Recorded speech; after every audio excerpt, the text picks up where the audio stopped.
Mas a partir do momento que você escolhe um dos modelos ou das espécies de sociedades, né, principalmente as empresárias, você tem que entender que aí você vai ter algumas questões ainda a serem discutidas. Que é a ideia de um bom contrato social e ainda, caso seja necessário, o que poucos ainda fazem e poucos conhecem, que é um acordo de cotistas ou um acordo de sócios. Entendi. Tá? Então, essa discussão toda começa em como eu vou me constituir na condição de empresário empreendedor.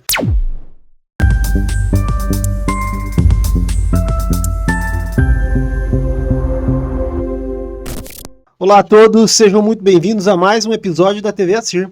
TV Assir, como vocês sabem, é um canal de comunicação da Associação Empresarial de Rolândia que fala sobre associativismo, empreendedorismo e desenvolvimento local e desenvolvimento de pessoas.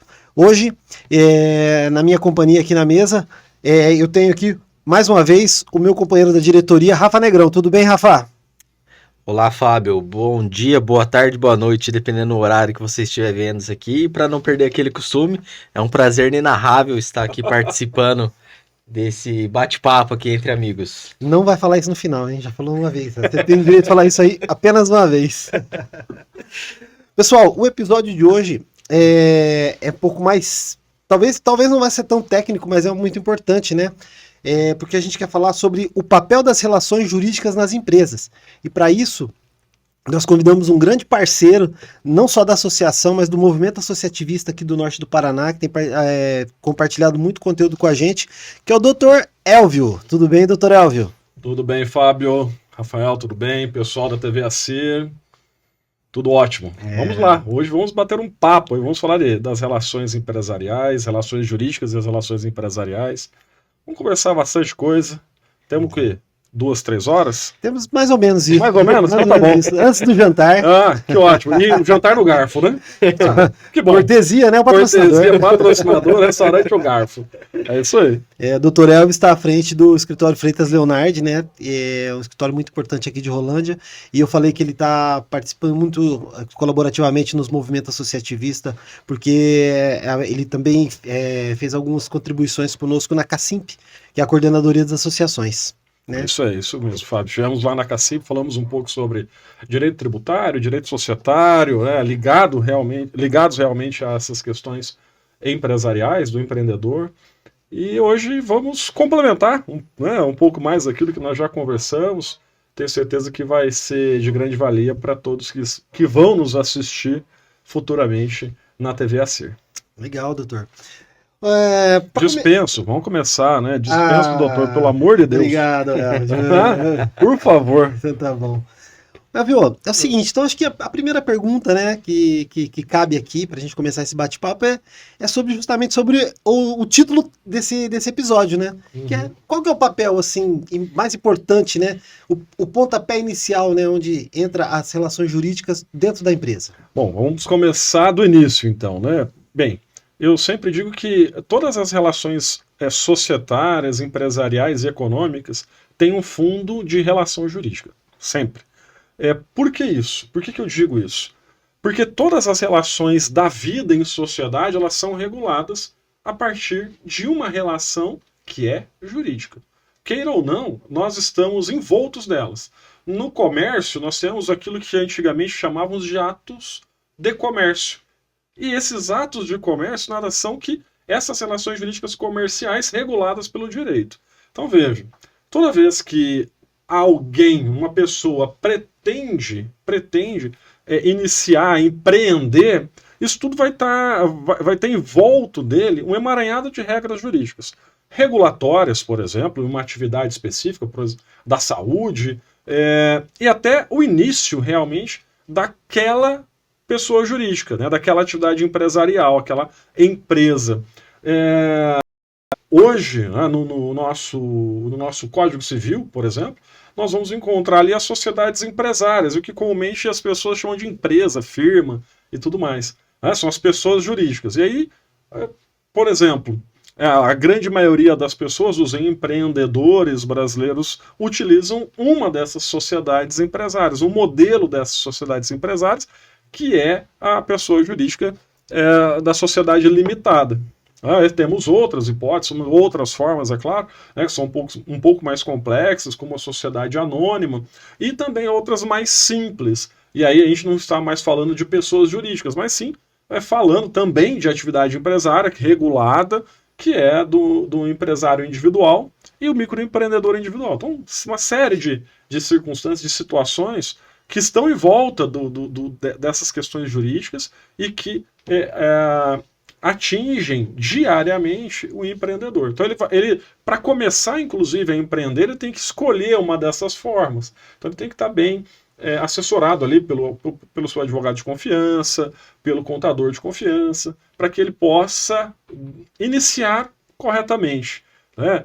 Para que ele não tenha ali o que nós chamamos de sociedade informal, que é uma sociedade onde ele não tem uma regulação, não tem um contrato social, às vezes ele tem um sócio e não tem essas relações societárias de sócios bem constituída. Então, essa que é a ideia. Então, assim, por isso que é importante esse é o papel dessas questões jurídicas no âmbito do empreendedorismo, né? Para regular todas essas questões e transformar, eu diria assim, até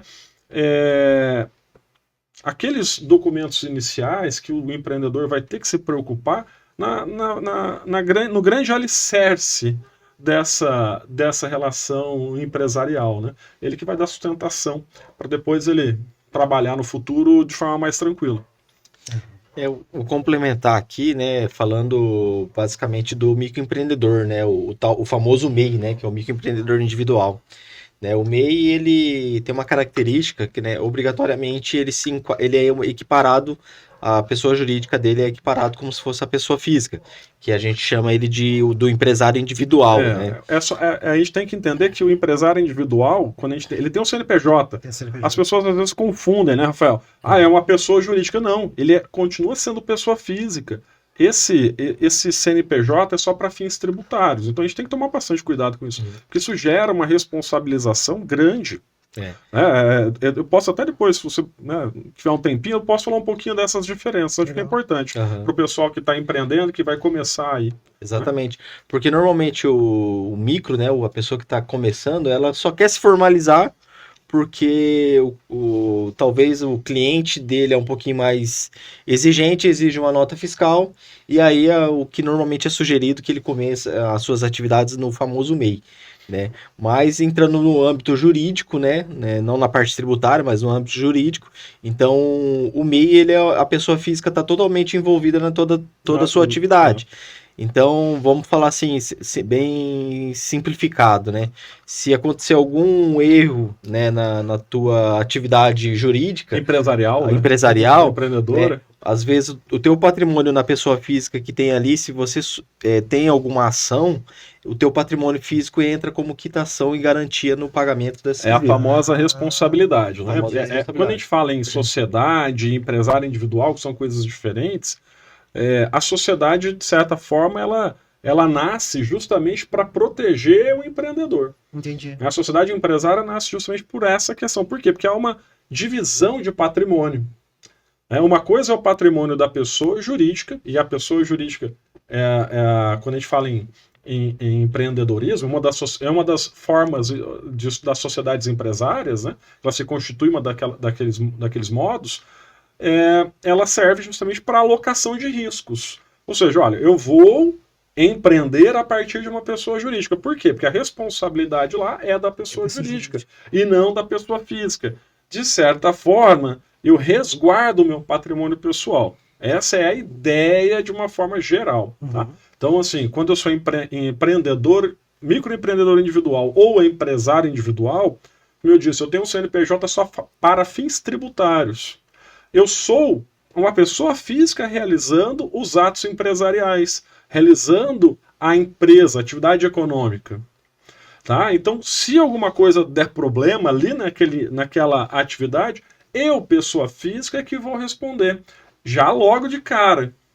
Quando a gente fala em sociedade empresária, aí a gente tem, como eu mencionei, os modelos ali básicos, principais utilizados dentro do direito brasileiro, que é a sociedade limitada e a sociedade anônima, você tem uma limitação de responsabilidade dos sócios, tá? Que só pode ser quebrada em algumas hipóteses definidas pela própria lei. Né? Quando há, por exemplo, um abuso no uso dessa personalidade jurídica ou quando há uma confusão patrimonial. E a lei ela vai delimitar e definir exatamente quais são essas hipóteses de abuso da personalidade jurídica ou até o que significa confusão patrimonial. É exatamente isso que eu ia perguntar para você. O que seria a sua confusão patrimonial? Vamos lá, isso aqui, ó, como a gente não precisa gravar isso de cabeça, eu até trouxe o computador justamente por conta disso, porque eu sabia que viria essa pergunta. E essa resposta, ela está lá no artigo do Código Civil, tá? Que é o artigo 50. Ele diz o seguinte, ó, vejam só. Desvio da penalidade é a utilização da pessoa jurídica com o propósito de lesar credores e para a prática de atos ilícitos de qualquer natureza. Então, vejamos, quando você cria uma sociedade empresária, né, supostamente você, pessoa física do sócio, não teria responsabilidade alguma, mas a sociedade é que se responsabilizaria por algo. E aí vem, você começa a fazer um monte de coisas erradas, né, que são ilícitas mesmo. Então, nessa hipótese, há o desvio da finalidade. E aí, feito a prova, isso num processo judicial, tá? Você afasta a condição dessa sociedade empresária, o sócio passa a responder. Direto. E confusão patrimonial, o que é? É a ausência de separação entre patrimônios, entre quem? A sociedade e os seus sócios quando são pessoas físicas. Por exemplo, vou dar um exemplo bem simples e que todo mundo, eu vejo um monte de gente fazendo, tá? Comprar o carro em nome da pessoa jurídica, porque é mais barato. Isso é confusão patrimonial, porque esse carro não é utilizado efetivamente na atividade empresária, é utilizado pelo sócio e por sua família no âmbito do dia a dia. Uso pessoal. Uso pessoal. E isso é então, confusão patrimonial. Só para fazer um corte aqui, é o famoso quando o contador fala assim para você, não misture pessoa física com pessoa jurídica. O que é o da empresa, o que é seu. Então fica mais uma dica. Né? Não misture pessoa física com pessoa jurídica. E caso queira ter uma pessoa jurídica, não seja empresário individual nem MEI, nem microempreendedor individual, porque eles não são pessoas jurídicas. Então, tá? até você falando, voltando ao assunto do MEI, né? Isso é importante, né? Porque o MEI é legal por conta de que vocês falaram, né? Fazer atividades jurídicas a pessoa física, mas ele tá cheio de... Pode falar. Não, que assim, ó, o MEI é legal pelo seguinte, para regularização tributária. Isso. Tributária e previdenciária. Então, ele é uma formalização, vamos falar assim. Ele se formaliza. Mas entre aspas também, né? Porque o previdenciário tem também umas regras diferentes, sim, né? Ele vai ter um benefício só por idade, vai ter um benefício só de salário mínimo. Então, assim, o MEI ainda você tem que avaliar se vale a pena ou não para você, empreendedor. Então, não é porque existe o MEI que é baratinho, lá que você paga acho que R$60 por mês. Hoje está R$75. R$75 por mês. Então, assim, que você vai ser MEI sempre. É justamente por isso que eu falei, porque às vezes o cara quer ficar dentro do MEI, mas não é interessante para ele. Não, às vezes não. Já tem o limite de R$82 mil de faturamento. Para ser mais, exato, 81.500. 81.500. O advogado joga 6.750 por mês. Então, veja só. Só tem esse faturamento, empregado só pode ter um funcionário só. Um empregado apenas, imagine aquela sua atividade empresarial ali, pujante, você não podendo ter. Você tem que fazer esse jogo, né, tributário ali, né, jogo de cintura para poder resolver. Né? Não dá aí começa a sonegação tributária, que você não dá a nota, você não fornece a nota para o seu cliente, e aí vira aquela confusão. E hoje em dia a gente sabe que cada vez mais a atividade fiscalizatória da Receita Federal, das receitas como um todo, estadual e municipal, então, estão cada vez mais tecnológicas. Cada vez mais rápido, né? E cada vez mais rápido. Então, a importância da formalização e da adequada formalização, em que sentido? Para ver se aquela forma que você está utilizando, né, aquela condição que você está exercendo a sua atividade está correta, pressupõe que você faça uma análise adequada do seu dia a dia e analise. Bom, para que lado eu vou? Para que lado eu vou? E aí, assim, não, realmente o MEI ainda é ok, para mim está tudo bem, ou ser empresário individual, ok, também está tudo bem, mas a partir do momento que você escolhe um dos modelos ou das espécies de sociedades, né, principalmente as empresárias, você tem que entender que aí você vai ter algumas questões ainda a serem discutidas, que é a ideia de um bom contrato social e ainda, caso seja necessário, o que poucos ainda fazem e poucos conhecem, que é um acordo de cotistas ou um acordo de sócios. Entendi. Tá? Então, essa discussão toda começa em como eu vou me constituir na condição de empresário empreendedor. E depois que eu definir isso, eu passo a discutir os outros elementos. Contrato social, acordo de sócios, uma série de outras... Retiradas, isso. sua execução, o que você realmente faz lá. Isso, porque dentro do contrato social e do acordo de sócio, você vai definir essas questões. Entendi. É ali que você vai observar todas essas regras. São 2 documentos? São 2 documentos. Ah, é? Um documento é público, que é o contrato social, que é o registrado na junta comercial, tudo mais. Tá? Quando a sociedade é empresária. Entendi. Porque existe também uma outra sociedade, que é a sociedade simples. Né? Ela não tem caráter empresarial, porque ela é das sociedades, das profissões intelectuais. E, em regra, profissões intelectuais não têm caráter empresarial. Tá? Então, assim, é a sociedade de advogados, de arquitetos, engenheiros, médicos, em algumas hipóteses, né? Então, e essas sociedades são registradas no cartório de registro de pessoas jurídicas. É o mesmo que faz o casamento, o mesmo que faz o registro de nascimento e óbitos, tá? Então, tem uma outra característica. Mas as regras do contrato social são muito próximas. Então, vale a pena, essa conversa nossa vale também para esse pessoal. Sim. Tá? Mas a sociedade empresária, por natureza, é limitada e a sociedade anônima. Eu só conheci o contrato social, esse termo dos sócios aí eu não conheço. Então, o acordo de sócio é um documento importantíssimo. Eu nunca ouvi falar nisso. Né? Por quê? Porque, assim, algumas coisas não precisam estar no contrato social. Elas podem estar só no acordo de sócios. E esse acordo de sócios, os sócios vão dizer e vão definir se vão ou não registrar na junta comercial ou se vão manter apenas e tão somente na sede da sociedade. Uma coisa interessante também nesse acordo de sócio, né? Eu falo até porque o Elvio é nosso coaching de negócios, né? Gostou do... Coaching jurídico, né? Exatamente. Coaching jurídico e coaching de negócio. Né? Mas qual que é, né? Qual que é a ideia? Isso é por conta do almoço, né? Nós almoçamos quase todos os dias juntos, né? Então a gente conversa muito sobre essas questões empresariais. Ele fala esse coach de negócio, aparece. Vou começar a almoçar lá. Vou comer. O almoço, uma vez eu escutei... E duro que você paga ainda, e eu duro que eu pago. Eu pago, né? Mas eu escutei um dia uma pessoa dizendo o seguinte: nunca almoço sozinho. Porque você vai ter sempre uma oportunidade de conversar com alguém, trocar ideias, descobrir algo novo, entender um pouco trocar experiências, né? Legal. Isso é importante, vale muito a pena. E esse almoço nosso é bem divertido. A gente troca várias figurinhas aí, conversa bastante sobre todas essas questões. Né? Legal. Mas o Rafael estava falando e a gente cortou ele, desculpa. O que eu estava complementando é essa questão do acordo de negócios, né? O interessante, assim, que às vezes a gente não pensa em muitas... Né? Quando a gente abre nós empresários, como nós abrimos o negócio, nós pensamos só em trabalhar, faturar, ganhar dinheiro e esperar que no final do mês dê lucro, né? Então a gente tem muito dessa visão. E às vezes essa questão do acordo de sócio realmente é isso. Né? Então, talvez, por exemplo, eu já tive uma sociedade não muito bem sucedida. Então, talvez se existisse um acordo de sócio bem elaborado antigamente, eu não teria sofrido o que eu sofri.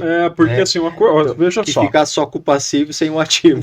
Fábio, por exemplo, o contrato social é como se fosse a Constituição Federal da empresa. Tá? É o principal documento.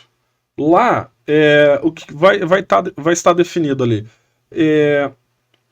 a participação de cada sócio dentro do capital social, as responsabilidades de cada sócio, quem será dentre os sócios o administrador e se os sócios serão administradores. Entendi. Tá? Tem isso é importantíssimo também, porque muitos, assim, mas eu posso colocar como administrador alguém que não seja sócio? Pode.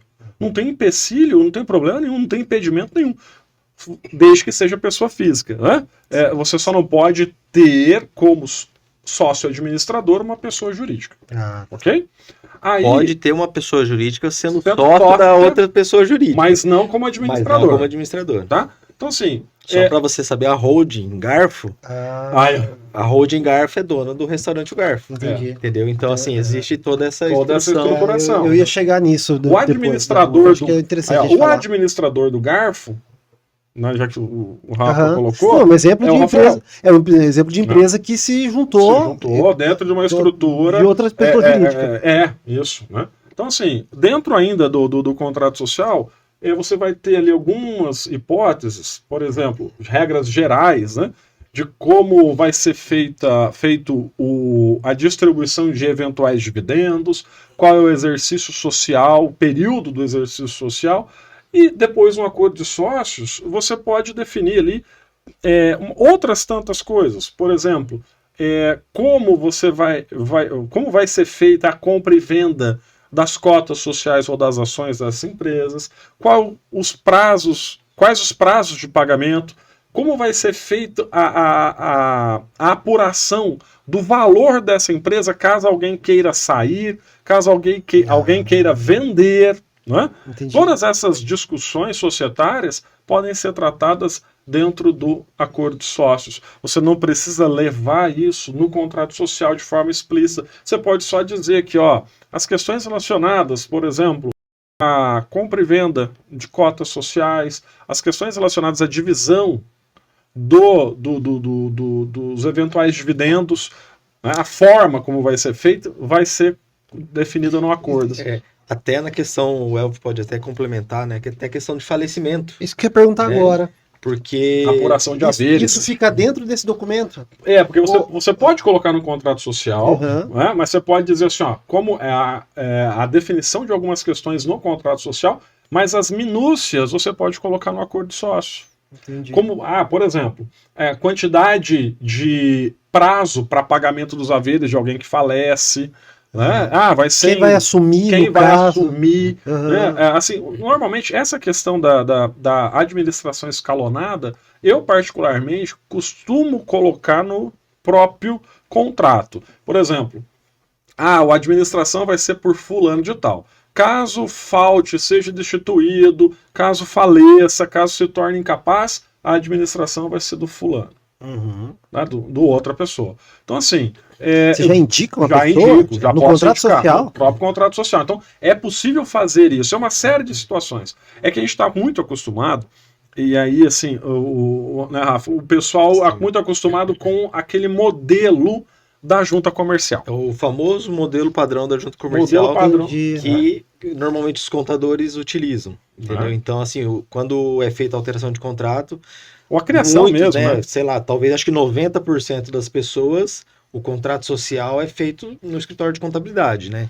Então, nesse escritório de contabilidade não tem essa questão esses detalhes mais minuciosos que às vezes o Elvio entra em detalhes, que eu falo que entra mais nesse acordo de sócios, né? Claro que é importante ter toda a formatação do contrato, mas o acordo de sócio às vezes é muito mais importante do que o próprio contrato social. Porque o contrato social vai trazer o básico e todas essas minúcias vão estar no acordo de sócio. Mas se os empresários, empreendedores entenderem que isso tudo tem que estar no contrato social, tudo Pode bem. colocar. Vai no contrato vai colocando social. cláusula. Vai colocando cláusula. Porque essas questões dependem muito.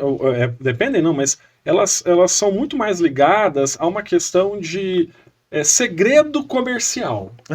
Você não quer saber, você não quer dizer para o outro como que o outro seu sócio, a contraparte, vai comprar suas cotas. Então você diz lá que você só coloca no contrato que as questões relacionadas à forma de aquisição, retirada, venda de cotas sociais vão ser reguladas em apartado no acordo de sócios, que vai ficar registrado onde? Na sede da empresa. Arquivado na sede da empresa. Então tá resolvido. Você não precisa. Assina, vai lá, reconhece firma e tá. Você simplesmente vai fazer o seguinte: vai colocar no contrato social as cláusulas obrigatórias do contrato Civil, social, né? lá do Código Civil. Né? Você vai colocar quais são as cláusulas obrigatórias, são essas. Respeitadas essas cláusulas Que é o mínimas famoso obrigatórias, contrato padrão da junta que é comercial. o famoso contrato padrão da junta comercial. Então, assim, respeitado isso, ok, tá tudo bem. E o que é? Tá lá no artigo também, 997 do Código Civil. O que tem que ter? Nome, nacionalidade, estado civil, profissão, residência do sócio, se pessoas naturais, e a firma ou denominação, nacionalidade e sede dos sócios jurídicas. Denominação, objeto, sede, prazo o prazo da sociedade, que ele pode ser indeterminado ou determinado.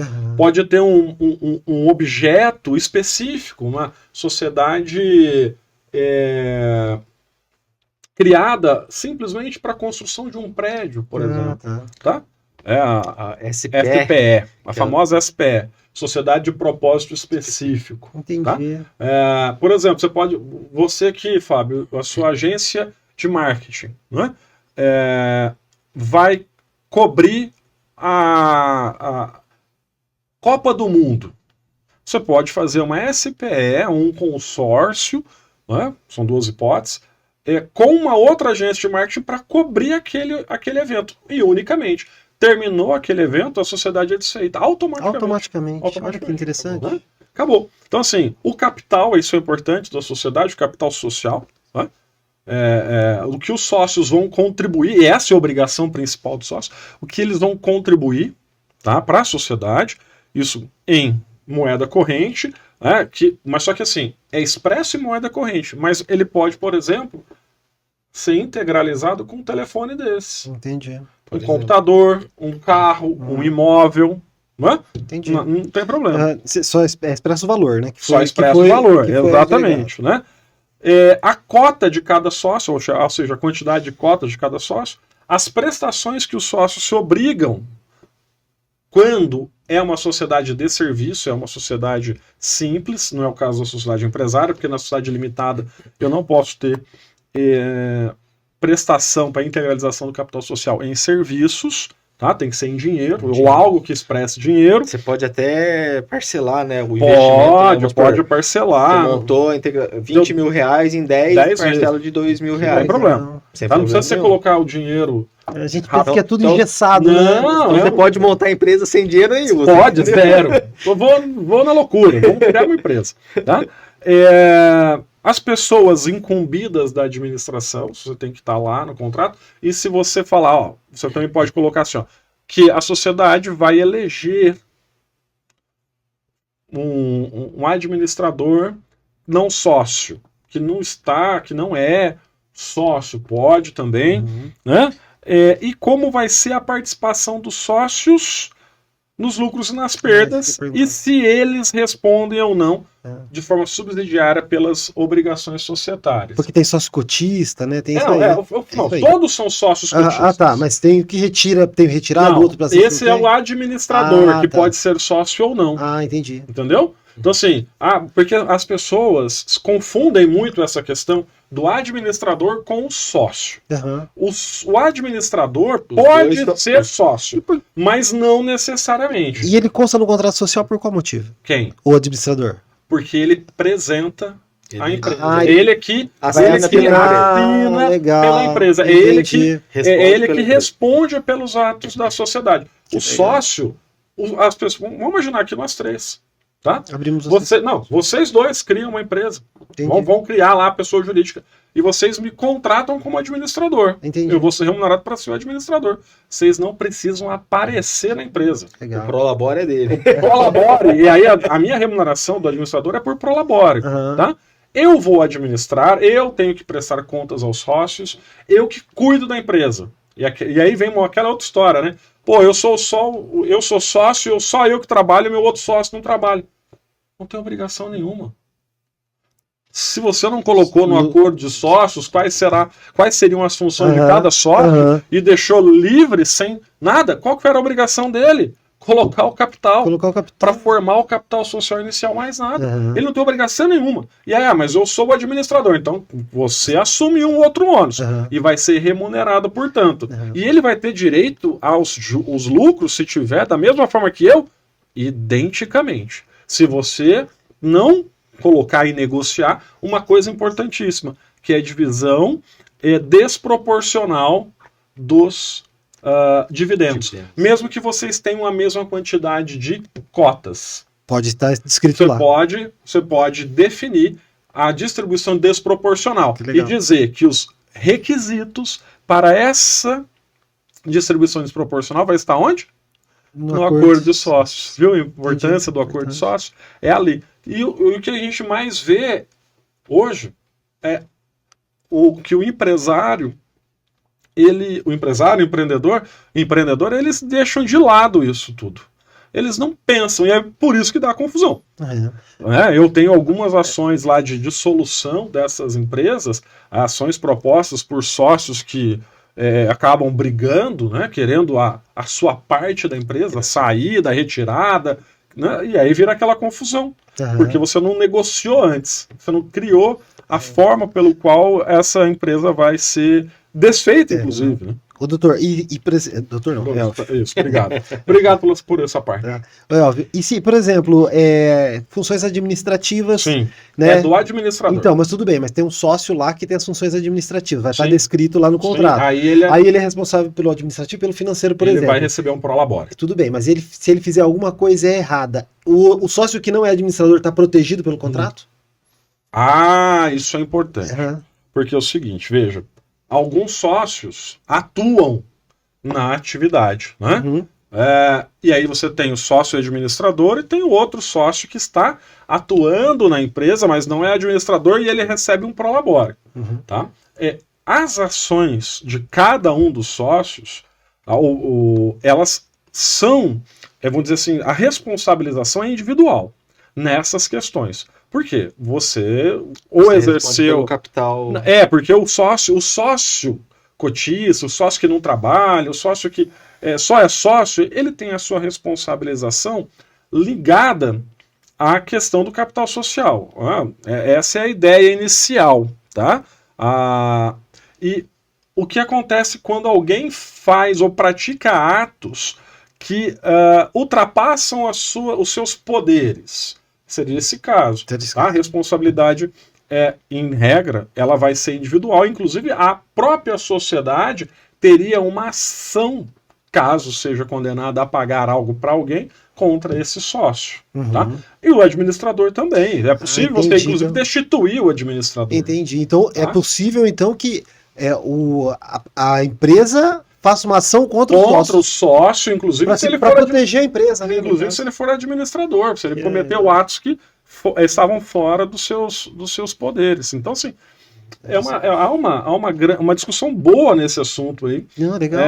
E que alguns empreendedores, alguns empresários negligenciam. Ou até fazem diferente. Ele tem lá uma quantidade de sócios gigantesca e ele fala, eu estou aqui administrando, eu vou fazer do meu jeito.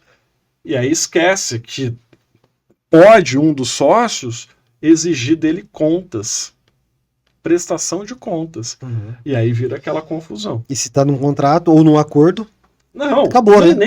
Aí nem precisa. Isso aí nem precisa, né? Nem precisa. Faz parte, né? Faz parte da natureza da ocupação da pessoa. Entendi. Lá dentro da empresa, tá? Então, assim, isso está no próprio Código Civil. Daí tem amparado pelo Código Civil. Sim.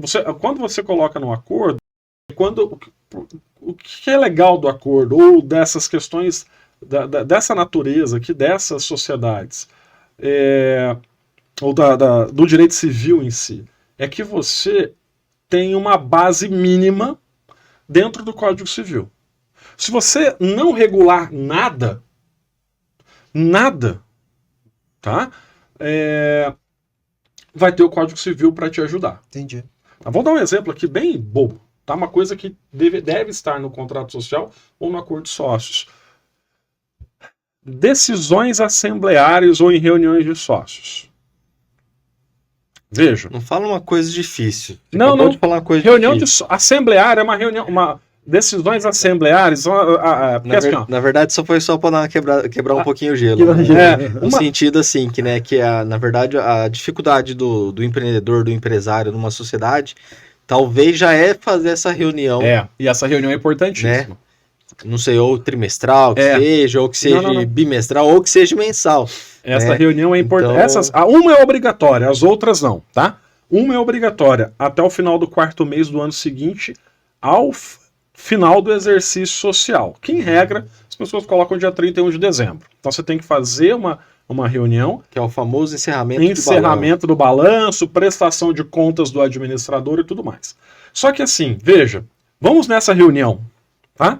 De novo, eu sou só o administrador, vocês dois são os sócios. São vocês que vão votar. 50% para cada um. O que acontece? Empate. Não aprovou nada. Um votou a favor e outro contra. Empatou. O que eu vou ter que fazer? Qual que é a segunda regrinha? A primeira regra é pela quantidade de cotas. Vocês têm 50% cada um. Tá? Segunda regrinha, cabeça. Quantidade de sócios. Empatam de novo. Terceira regra, poder judiciário. Vocês têm que ir pro poder judiciário para resolver o problema de vocês. Tá louco, cara. Entendeu? Então, assim, no acordo de sócios e no contrato social feito lá no meu escritório, a gente vai discutir isso. Entendi. Na regrinha geral da junta comercial, não tem nada. Entendi. E aí gera um problema. Aí a pessoa chega no escritório de advogado, qualquer advogado, né, que vai tratar desse assunto, ele vai ter que partir para onde? Para uma ação judicial. Agora, a gente pode prever isso tudo antes. Vamos imaginar, vamos voltar agora. É que nós, como empresário, a gente negligencia devido à confiança, né, de estar com o trabalhador. No dia a dia ali e tal, né? Dia a dia, No né? dia a dia e tal, mas E sempre nesse acordo é o que o Elton tá falando desde o início, né? Você tem que prever, às vezes, as piores situações. Exatamente. Não é porque Para vai ser futuramente. seu sócio. Exatamente. Não é porque você vai ser seu sócio hoje Uhum. que não vai te dar trabalho. Eu tenho um caso no escritório, só para depois a gente volta nessa questão do desempate, e tem uma saída bem interessante. Mas eu tenho um caso no escritório que 3 amigos resolveram criar uma pessoa jurídica. 2 amigos com dinheiro e um sem dinheiro nenhum. Tá? Passado alguns anos... 33% cada um? Não foi a sorte deles, né? Porque eles mantiveram a maioria, 45% para um e para outro, e esse que 10%. deu problema 10%. Menos Por quê? mal. Porque ele tinha expertise do negócio, mas não colocou um dinheiro, um tostão. O que acontece? Do nada, um dia ele vai falar, tô indo embora, tchau. Mas peraí, você que sabe do negócio, a gente não sabe nada disso. Não, tô indo embora, tchau. E agora a gente tem uma ação da justiça discutindo os haveres. Entendi. Olha só. Tá? Então, é uma confusão, é um problema. Mas por quê? Também é o contrato social... Padrão de Nem padrão, nem é padrão. Vou te falar. Padrão da junta comercial. Não, pior que o padrão da junta comercial. Não que o padrão da junta comercial seja ruim, ele é muito bom. Uhum. Mas ele não prevê essas Não minúcias. prevê. Estaria num acordo de sócios que o cara teria que passar a Teria expertise que para pagar alguém. essa expertise, ou a forma como ele fosse o know-how. sair, Aham. né, estaria ali definido, o prazo que ele teria que dar, Que dá. porque a regra geral é 60 dias e recebimento em 90 em dinheiro. Essa é a regra geral. Entendi. Às vezes você descapitaliza a empresa e quebra, Quebra. a depender da quantidade de cotas sociais que essa pessoa tem. Entendi. Entendeu? Então você tem que prever isso. Mas só voltando naquela questão do desempate desempate, veja só.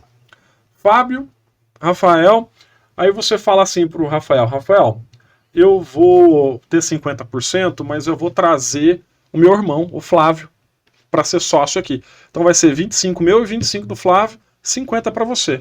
Aí o Rafael fala, beleza, eu tenho 50%, tá tudo bem. Eu que bato o martelo nessa. Eu que bato o martelo. nessa Errado. bagaça. É por cabeça. Porque aí eles vão combinar ali, ó, vamos votar nós dois juntos em bloco. Aham. E O Rafael vai ficar dois votos sozinho contra com um. 50. Beleza, empatou. Qual que é a segunda regrinha de empate se não tiver num acordo de Por sócios? cabeça. Cabeça. Ele vai sempre ganhar. Ah, legal. Tá errado isso, hein? Vou falar com o Lula. Para ter que mudar o Código Civil. Mudar o código. Mas essa é a história. Então, Uhum. assim, eu tô com uma ação agora. Uma ação não, a gente está atendendo um cliente que está nessa situação. Exatamente nessa situação. Então coloca lá Né? 1% a mais para você Aí ser o assim, decisor. aí é a estratégia. Uhum. Então, eu vou ser o decisor. Eu vou colocar 51%. Não é nem 51%. É 50% mais uma cota. 50% mais uma Mais cota. uma cota. Aham. Não precisa nem ser 51% das cotas, é 50% mais uma cota, Ou- que é a maioria absoluta. Ô, Elvio, acho que é interessante a gente falar, né? Não terminando o assunto, tá? Mas a gente Claro. falar o seguinte, né? Isso é passível de mudança a qualquer momento, desde que tenha um acordo entre as partes. E a É. criação desse documento também, né? Exatamente, porque é o seguinte, contrato social é instrumento, é contrato, Aham. é bilateral. Você tem ali É um é casamento. um casamento, É um casamento, exato, é verdade. bem disso. Bem lembrado, é um contrato. Aham. Com a diferença do casamento você não consegue alterar a cláusula. Aqui nesse casamento você altera. Aham. Essa é a vantagem. Tá? Você muda a cláusula do jeito que você quiser. Isso. Tá? E aí, a qualquer momento você pode negociar e fazer diferente. O acordo de sócios, da mesma forma. A qualquer momento você pode fazer diferente. Isso que é importante ter uma assessoria jurídica, né? Aí é essa que é a grande chave do negócio. Você ter uma assessoria jurídica para ali te fornecer e dar subsídios. Te A quem? respaldar. A sociedade. Claro, óbvio. Né? Porque ali os interesses dos sócios são antagônicos. Para Às todo vezes. efeito, o principal que vale no negócio é a empresa, né? Não o Exato, que é o que A partir gera do momento riqueza, não é o sócio. A partir do momento que a constituiu a jurídica, ela que é o principal. porque é ela que gera riqueza, não é o sócio que gera riqueza. Uhum. É a pessoa jurídica, é a atividade comercial que a pessoa jurídica exerce, a empresa que a pessoa jurídica exerce é que gera riqueza. Né? Vamos lá, o garfo, é o Rafael que gera riqueza? Não. É o garfo que. O Rafael dá um prejuízo danado, né? Porque quando lá todo dia não paga, eu pago. É a empresa em si, aquele conjunto de coisas. Aham. Né? A cozinha, as mesas, o estoque, os funcionários, os clientes, o ponto comercial. É isso que gera riqueza e gera receita e gera depois dividendos para os sócios. Da mesma forma que na ID. Né? Você fala. É a ID que gera riqueza No para os final das sócios. contas, a gente não vale nada. Que vale... É óbvio que os sócios Claro, né? e os administradores, eles influenciam essa geração de riqueza. Para o bem e para o mal. Claro. Para o bem e para o mal. Então, assim, essa que é a grande chave do negócio. Uhum. Ô, Elvio, então, assim, para fazer um resumo dessa parte de contrato, o que você acha que é indispensável ter, ou assim, fatores, né, que tem que se observar? Ó, veja só. Ou veja bem, né? Veja bem. Assim, a principal questão que eu observo, tá, é a forma pelo qual os sócios vão se relacionar entre si. Essa relação. Quando eu posso comprar a sua cota? Quando eu quero vender a sua cota? Se eu tenho direito ou não de vender as minhas cotas junto com você, se você vender para um terceiro, que é o famoso tag along, Uhum. é um nomezinho lá do inglês, né? Veio dos Estados Unidos essa ideia lá do tag along, a venda conjunta, tá? A forma pelo qual eu vou regular a retirada do sócio, se eu não quiser mais lá ficar. A forma pelo qual os meus herdeiros vão poder ou não participar da pessoa jurídica, se eles vão entrar ou não. Porque se você não fizer isso, um parênteses aqui, pegando de novo o modelo da junta comercial, o sócio remanescente, se você falecer, ele te tira da sociedade imediatamente, com uma mera alteração contratual, e ninguém vai reclamar. E ninguém pode reclamar.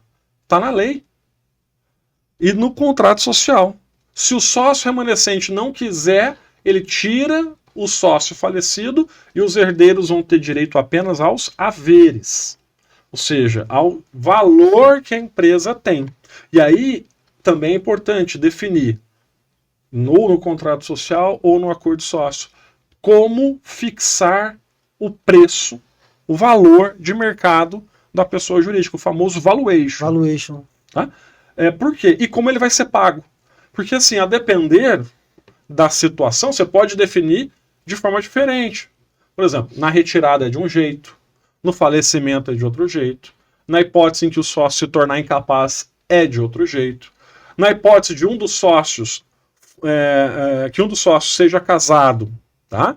A forma pela qual se pagará os haveres da esposa ou do esposo, Dos herdeiros, tá? né? É de uma outra forma. Dos herdeiros também pode ser de outra forma. Então você pode fazer e trabalhar várias hipóteses. Então, assim, essas são algumas cláusulas específicas que você pode e é importante negociar, né? Outras que nós falamos aqui também, a administração, quem vai ser o administrador, quem vai ser o administrador substituto, tá? Se vai ser uma administração única ou vai ser conjunta, isso tudo você já discute no próprio contrato social, por exemplo. Entendi. E essas formas de desempate, essa governança, né, na empresa, isso tudo você coloca no contrato social, no acordo de sócio. Aham. E é interessante, né? Porque é uma coisa que a gente está falando de tantas decisões e dá a impressão que é empresa grande, né? Mas a gente tem que definir isso no Já começo, né? Não precisa Independente ser do grande. tamanho, né? Não, independente do tamanho.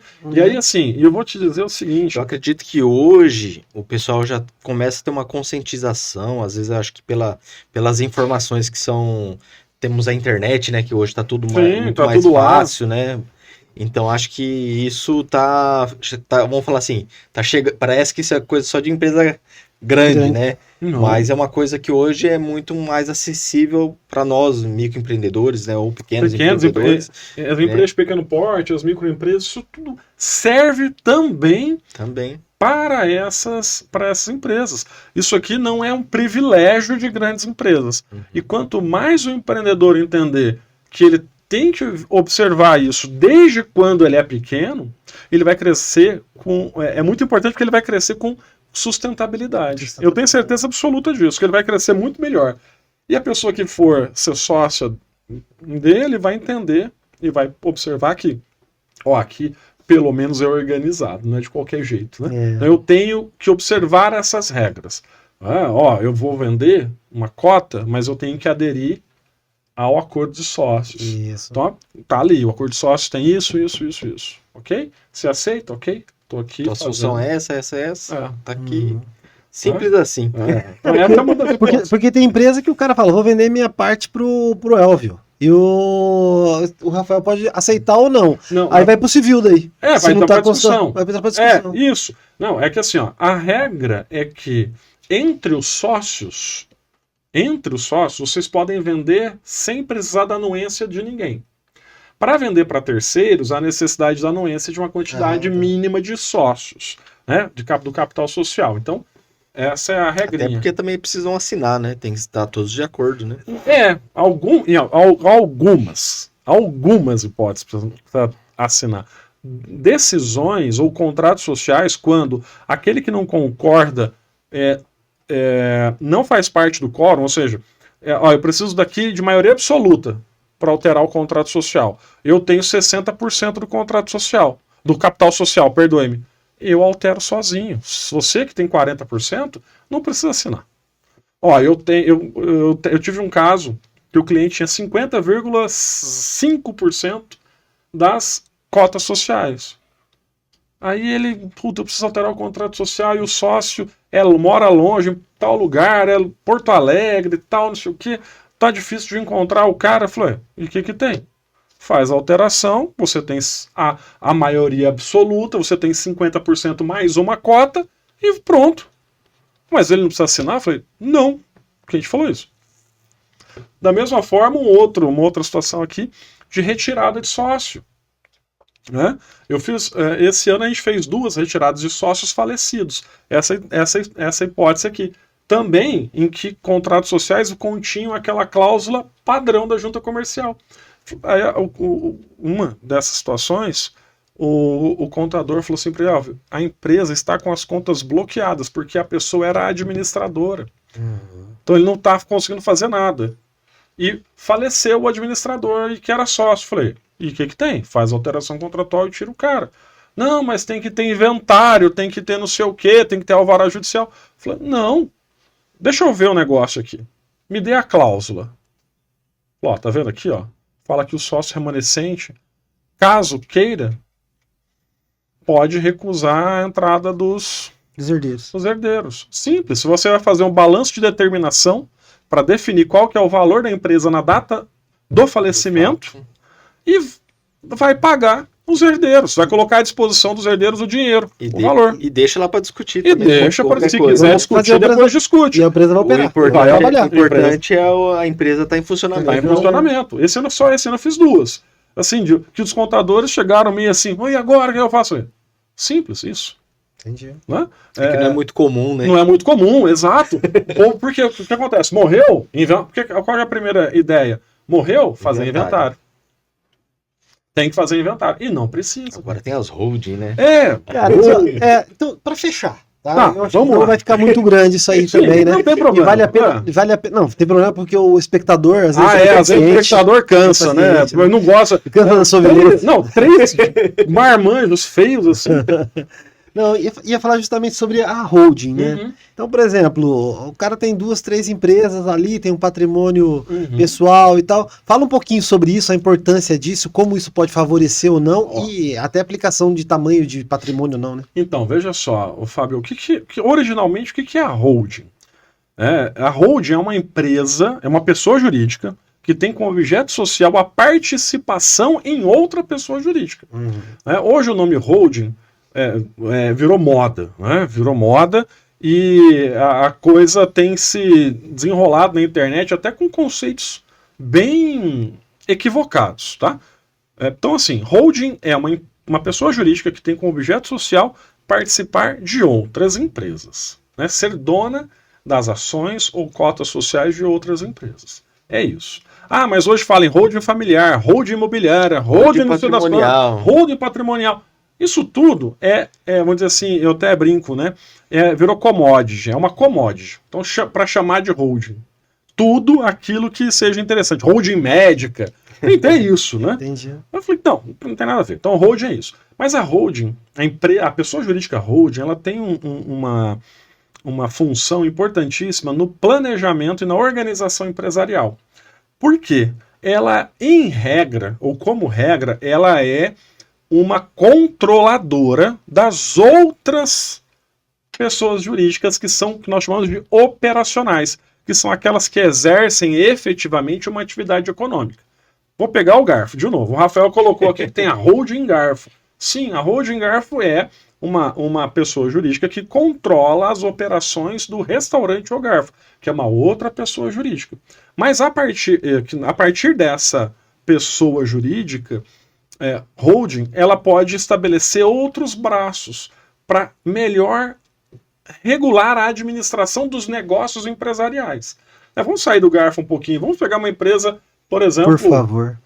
Por favor. Vamos pegar uma empresa... vamos imaginar o seguinte, uma empresa do ramo... Tem ramo imobiliário, um empresário. Ele tem uma empresa no ramo imobiliário, uma imobiliária mesmo, vamos dizer assim, né? Uma imobiliária, ele tem uma construtora, ele tem um hotel, ele tem uma prestadora de serviços, ele tem uma fazenda. Uma fazenda, tá? Uma fazenda. Então ele pode transformar todas essas atividades empresariais que ele realiza em pessoas jurídicas. Cada uma dessas pessoas jurídicas vai ter uma agropecuária, aí uma empresa do setor hoteleiro, uma imobiliária e tal. E ele pode ter uma holding controladora de todas essas empresas. Essa holding vai ser dona de todas essas empresas. E aí, todo o fluxo financeiro, ele vai para a holding. Tanto das despesas gerais de administração, quanto dos dividendos. E ele faz esse controle em um lugar só. Viu como é mais fácil? Essa é a ideia da holding, originalmente.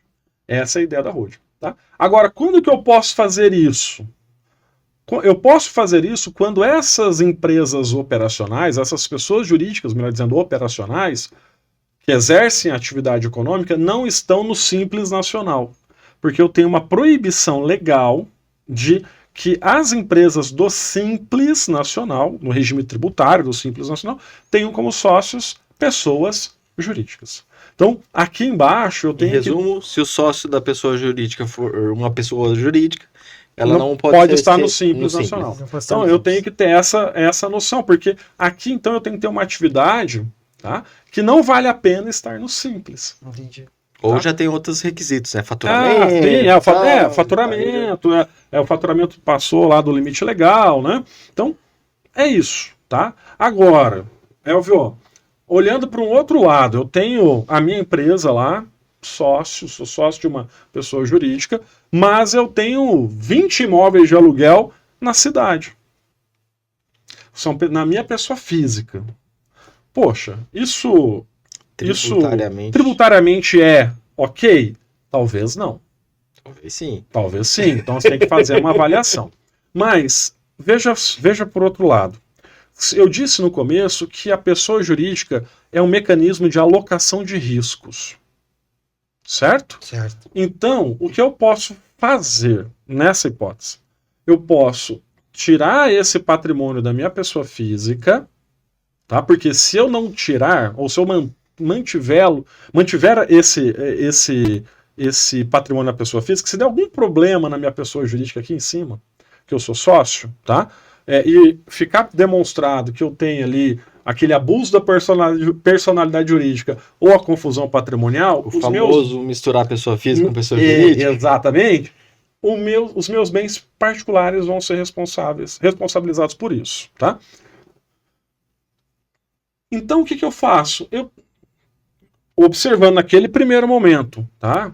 Que eu não tenho dívida nenhuma, que eu não tenho problema nenhum, que está tudo ok, eu posso fazer esse movimento de criar essa nova pessoa jurídica, que vai ter uma atividade imobiliária, que é o que o pessoal chama de holding patrimonial, holding imobiliário, para concentrar os aluguéis, por exemplo, desse patrimônio.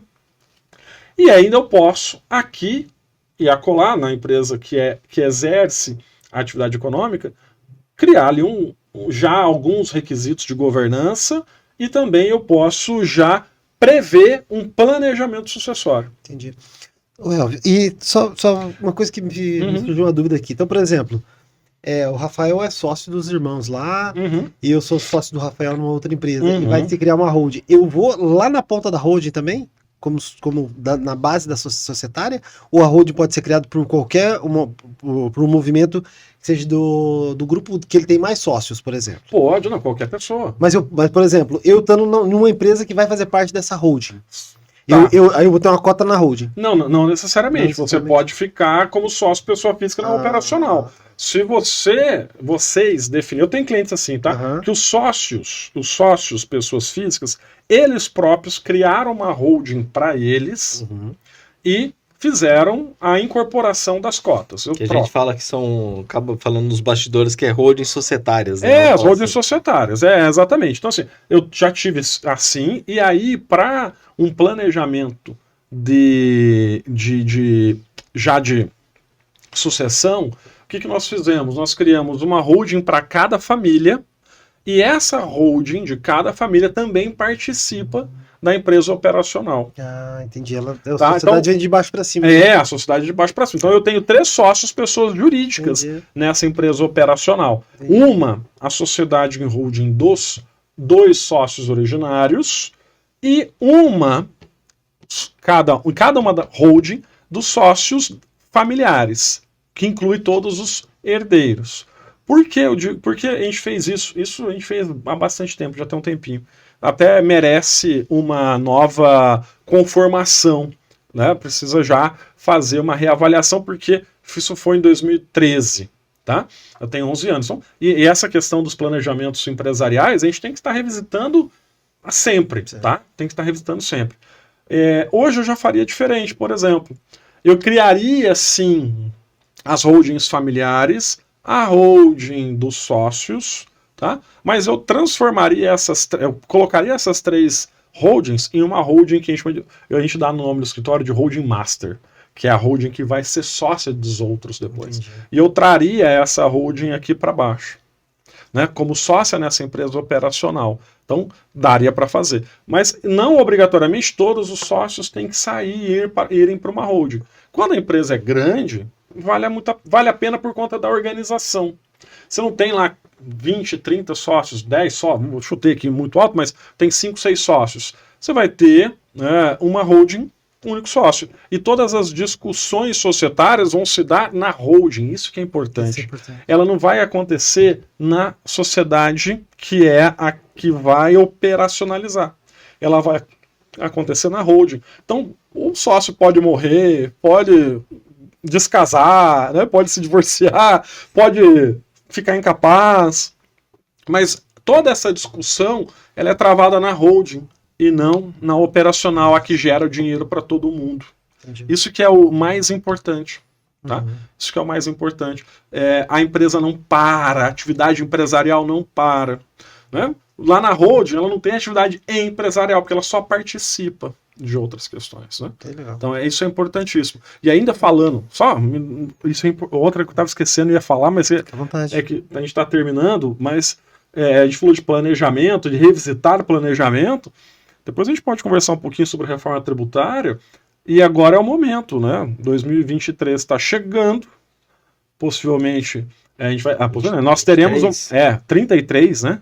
Nós teremos uma transição de 2026 até 2032, e é momento de avaliar planejamentos, reavaliar planejamentos, tanto sucessórios, quanto tributários, quanto empresariais. Formação jurídica ali você fala. Né? Aí é uma questão importante por conta da reforma tributária. Então, assim, a gente sempre revisita, sempre reavalia, né, esses planejamentos, e agora ainda mais, porque a coisa vai mudar bastante coisa, na verdade, muita coisa da tributação, e a gente precisa o empresário precisa estar antenado a isso. Legal. Obrigado. Elvio, eu tenho que encerrar porque senão fica muito grande. Mas o papo é muito bom, né? O papo é bom, né? O papo é excelente. É bom, foi bem esclarecedor. O papo é excelente. E eu queria agradecer sua presença aqui e falar para você fazer algumas considerações finais.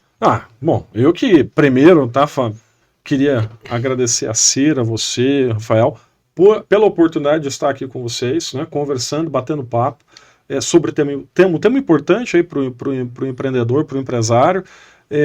Me coloco à disposição para outras oportunidades. Sintam-se à vontade de me convidarem mais uma vez, se gostarem, né, desse bate-papo. E queria, né, dizer também que realertar os empresários, né, da importância de tudo que nós conversamos aqui, né, dessas questões, que olhem um pouco para os seus contratos sociais, que pensem na possibilidade de terem um acordo de sócios, pensem na possibilidade de revisar os seus contratos sociais, que vai ajudar bastante para o futuro. Tá? Se até agora você não teve problema, muito bem. Né? É a melhor hora de fazer. É a melhor hora de fazer. Não, você teve muita sorte. Mas acho que a partir de agora acho que vale a pena pensar um pouco, né? Até porque, além dessas questões todas, os contratos sociais, os acordos sócios, a gente tem também uma reforma tributária que está vindo, e é importante dar uma olhadinha, ver como que você vai se enquadrar nisso tudo, né? Para que você não fique para trás. Né? Então acho que isso é importante. Bom, obrigado mais uma vez, gente. Nós agradecemos você. Rafael, faça suas honras, sem inenarráveis, né? Mas faça suas honras. Bom, eu não vou falar só porque você me cortou. Pode falar, é brincadeira. Mas eu, né, voltando a dar aquela dica pro empresário, né? Fica atento, não misture a pessoa física com pessoa jurídica, né? Os contadores sempre têm essa orientação, então não custa nada relembrar. Não misture pessoa física com pessoa jurídica, que isso pode te prejudicar futuramente.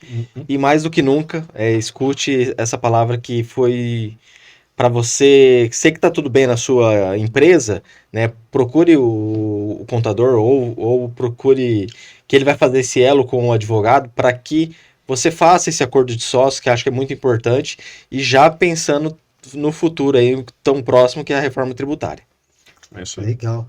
Bom, mas então vou agradecer aqui os dois pela presença, né? O assunto de hoje envolveu algumas coisas técnicas, mas o Elvio conseguiu, acho que, explanar de forma bem prática exemplos, né? Que os empresários têm que se precaver, né? Ao longo desse caminho. Principalmente agora nessa fase aí da reforma tributária, que acho que é a chave, né? Foi muito importante você lembrar disso aí, porque tem outras coisas que vêm, né? Por conta disso, né? Quando a gente vai entrar depois, né, no faturamento da empresa, na forma de de outras coisas aí, né? Que daí vou trazer outros convidados aqui também para falar um pouquinho sobre isso. Mas, pessoal, é o seguinte, quero agradecer a audiência de todos vocês. Nós estamos procurando trazer assuntos diversos aqui, mas todos ligados nesses temas que a gente trabalha, né? Que é o associativismo, o empreendedorismo e o desenvolvimento. Eu quero pedir a você que tem gostado do conteúdo, né? Dá um like, acompanha a gente, tanto no YouTube quanto no Spotify. Lá no Spotify tem o negócio do sininho lá, no YouTube também, né? Para você receber as notificações de novos episódios, para poder acompanhar a gente. E se puder, compartilhe, agradeço muito. Então até o próximo episódio, valeu!